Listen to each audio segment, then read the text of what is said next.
பொதுமக்களுக்கு மக்கள் நலத்திட்டங்கள் விரைவாக சென்று சேரும் வகையிலும் புதிய திட்டங்களை விரைவில் செயல்படுத்தவும் அதிகாரிகளுக்கு முதலமைச்சர் அறிவுறுத்தல் வழங்கினார். தமிழ்நாடு சட்டப்பேரவையில் அறிவிக்கப்பட்ட திட்டங்களின் நிலை குறித்து முதல்வர் மு.க.ஸ்டாலின் ஆலோசனை நடத்தினார். சென்னை தலைமைச் செயலகத்தில் நெடுஞ்சாலை, சிறு துறைமுகங்கள் துறை, உணவு மற்றும் கூட்டுறவுத்துறை, மின்சாரத்துறை உள்ளிட்ட துறைகள் தொடர்பான ஆய்வுக் கூட்டம் முதல்வர் தலைமையில் நடைபெற்றது.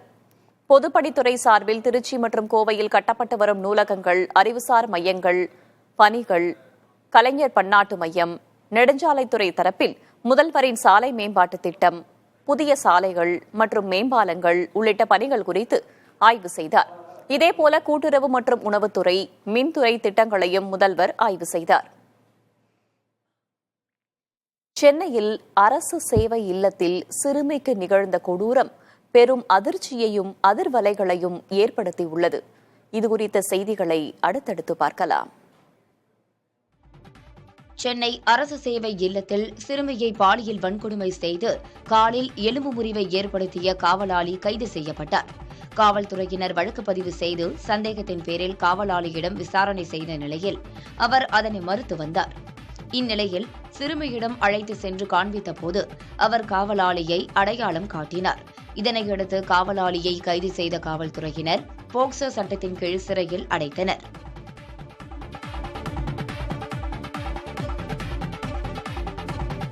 அரசு சேவை இல்ல சிறுமி பாலியல் வன்கொடுமைக்கு ஆளாக்கப்பட்ட சம்பவத்தை அடுத்து அனைத்து பெண்கள் இல்லங்களிலும் பெண் காவலர்களை நியமிக்க முடிவு செய்யப்பட்டுள்ளதாக சமூக நலத்துறை அமைச்சர் கீதா ஜீவன் தெரிவித்துள்ளார்.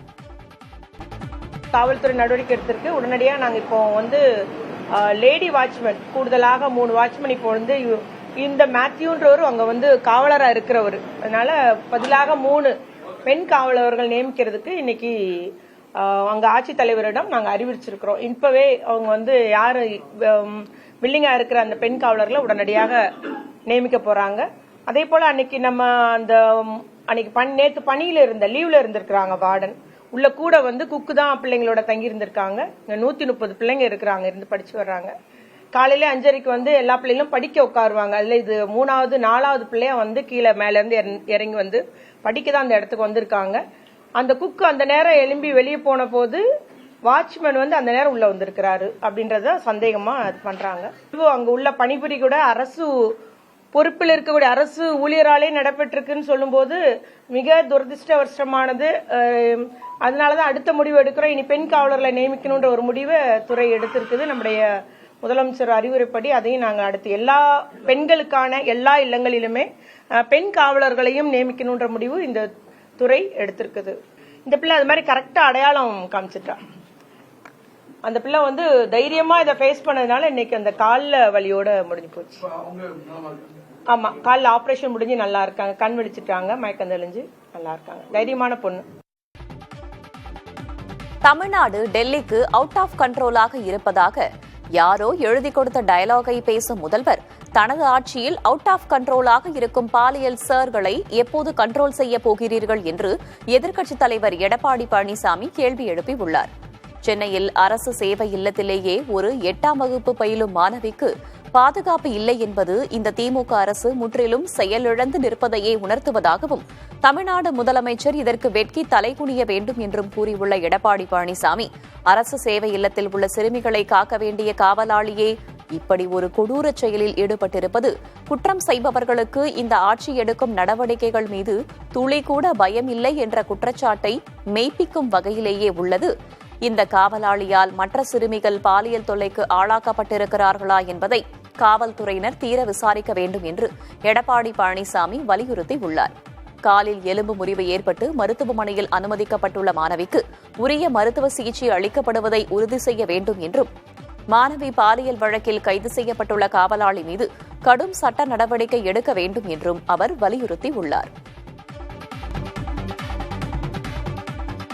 எப்போதெல்லாம் அமித்ஷாவிற்கும் டெல்லிக்கும் ஆபத்து வருகிறதோ அப்போதெல்லாம் டெல்லி கண்ட்ரோலில் இருக்கும் பழனிசாமி ஓடோடி வீணான அவதூறுகளை பரப்பி காப்பாற்ற துடிப்பதாக அமைச்சர் ரகுபதி விமர்சனம் செய்துள்ளார்.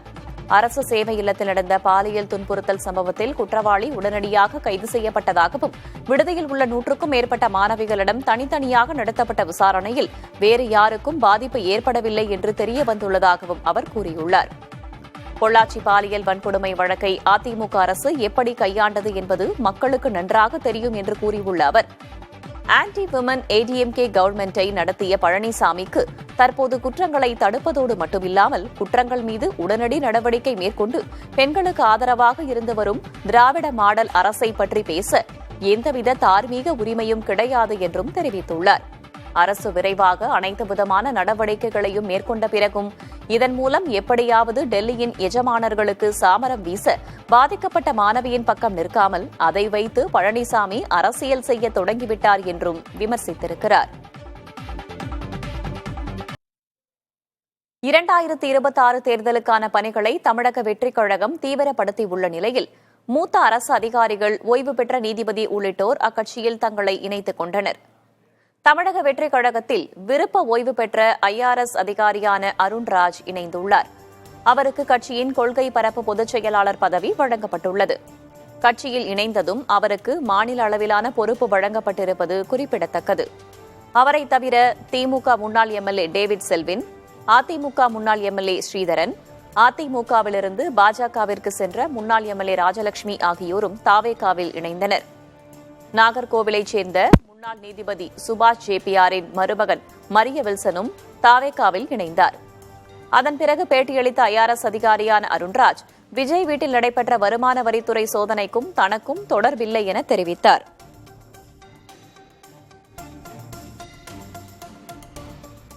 கொள்கை பிடிப்பு உண்மையா நான் இங்க தான் பாக்குறேன். நான் மத்தெல்லாம் பேருக்கு தான் இருக்கு. ஸோ அதனால வருமான வரித்துறை அதிகாரியா ஒரு சோதனையில ஈடுபட்டீங்க. விஜய் அவர்கள் வீட்டில் ரைடு நடக்கும்போது கூட அந்த சோதனையில இல்ல நான் தகவல் திருமணமாகி தேனிலவுக்கு சென்றபோது கணவனை மனைவி கொன்ற நிகழ்வு மேகாலயாவில் நடைபெற்றுள்ளது. ஆள் வைத்து கணவனை கொன்ற மனைவி காவல்துறையினரிடம் சரணடைந்தார். மத்திய பிரதேச மாநிலம் இந்தூரைச் சேர்ந்த ராஜா ரகுவன்ஷிக்கும் சோனம் என்பவருக்கும் கடந்த மாதம் 11ஆம் தேதி திருமணமான நிலையில் இருவரும் மேகாலயா மாநிலத்திற்கு தேனிலவுக்காக சென்றனர். அங்கு இருவரும் திடீரென்று காணாமல் போயினர். சில நாட்கள் கழித்து ராஜா ரகுவன்ஷியின் உடல் மலை பள்ளத்தாக்கில் புதருக்குள் கடந்த 2ஆம் தேதி கண்டெடுக்கப்பட்டது. இதன் பிறகு சில நாட்கள் கழித்து மனைவி சோனம் காவல்துறையினரிடம் சரணடைந்தார். சோனமுக்கு வேறு ஒரு நபருடன் காதல் இருந்ததாகவும் அவருடன் சேர்ந்து வாழ விரும்பி கணவரை கொன்றதாகவும் தெரிகிறது. கொலை தொடர்பாக சோனம் கைது செய்யப்பட்டுள்ள நிலையில் அது தொடர்பாக மேலும் 3 பேர் கைது செய்யப்பட்டுள்ளனர். எனினும் இக்கொலையில் தங்களின் மகளுக்கு தொடர்பு இருக்காது என்றும் மேகாலயா காவல்துறை இவ்வழக்கை முறையாக விசாரிக்கவில்லை என்றும் வழக்கை சிபிஐக்கு மாற்ற வேண்டும் என்றும் சோனமின் பெற்றோர் கூறியுள்ளனர். கேரளாவின் விழிஞம் துறைமுக பகுதியில் சிங்கப்பூர் கொடியுடன் சென்று கொண்டிருந்த கப்பலில் தீ விபத்து ஏற்பட்டது. கொழும்புவிலிருந்து மும்பையை நோக்கி சென்று கொண்டிருந்த சரக்கு கப்பலில் கீழ்த்தளத்தில் வெடிச்சத்தம் கேட்டதாகவும் சில நொடிகளில் தீப்பிடித்ததாகவும் கூறப்படுகிறது. இதனையடுத்து கப்பலில் தீயை அணைத்து உள்ளே இருப்பவர்களை மீட்க இந்திய கடற்படையின் INS சூரத் கப்பல் கொச்சியிலிருந்து விபத்து பகுதிக்கு அனுப்பப்பட்டது. இது தவிர கடற்படைக்கு சொந்தமான சிறிய விமானமும் கொச்சி அருகில் உள்ள INS கருடா கடற்படை தளத்திலிருந்து அனுப்பி வைக்கப்பட்டுள்ளது. கப்பலுக்குள் 22 பேர் இருந்ததாக கூறப்படும் நிலையில் அவர்களை மீட்கும் பணி நடைபெற்று வருகிறது. மணிப்பூரில் தடை உத்தரவுகளை மீறி வன்முறைகள் அரங்கேறி வருகின்றன.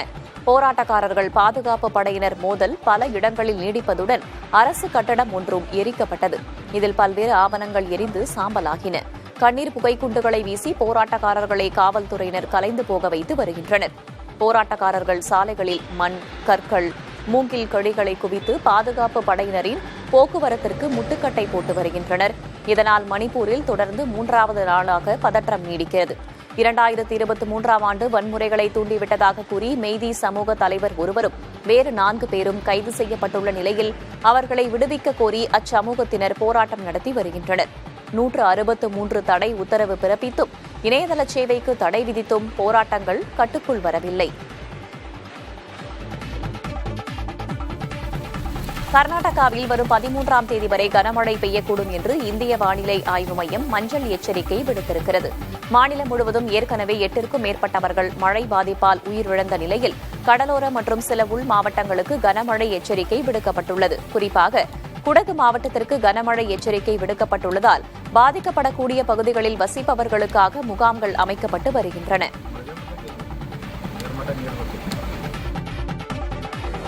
ஆப்பிரிக்க நாடான நைஜீரியாவில் மன்னரை கௌரவிக்கும் வருடாந்திர திருவிழா விமர்சையாக நடைபெற்றது. இதில் பொதுமக்கள் வண்ணமிகு உடைகளை அணிந்து ஆடல் பாடலுடன் இவ்விழாவை கொண்டாடினர். ஜெபு என்ற பழங்குடியின மக்களின் பாரம்பரியத்தை வெளிப்படுத்தும் விதத்திலும் இவ்விழா அமைந்தது. மன்னரை கௌரவிக்கும் விதத்தில் 100 ஆண்டுகளுக்கு மேலாக இக்கொண்டாட்டங்கள் நடைபெற்று வருகின்றன.